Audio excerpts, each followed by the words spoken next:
Magandang umaga, ngayon po ay araw ng Biyernes, September 8, 2023. Update po muli sa lagay ng panahon.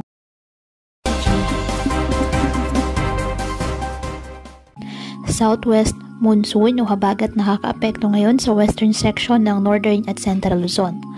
Ayon sa Pag-asa, wala namang bagyo o low pressure area na minomonitor sa lupa ng ating PAR na maaaring makaapekto sa ating bansa. Wala rin pong nakataas na gale warning sa anumang baybayin ng karagatan, kung kaya malayang makapamalaot ang ating mga kababayang mangingisda at may maliliit na sasakyang pandagat. Ngayong araw ang Metro Manila at nalalabing bahagi ng ating bansa, generally fair weather condition, mainit at malansangan, may tsansa lamang po ng mga localized thunderstorms lalo na po sa dakong hapon at gabi. Kaya pinapayuhan ng ating mga kababayan na may maingat at maging alerto po sa mga posibleng pagbaha at pag-uho ng lupa at ugaliin na magdala palagi ng payong o kahit anumang panangga sa ulan sa tuwing lalabas ng ating mga tahanan.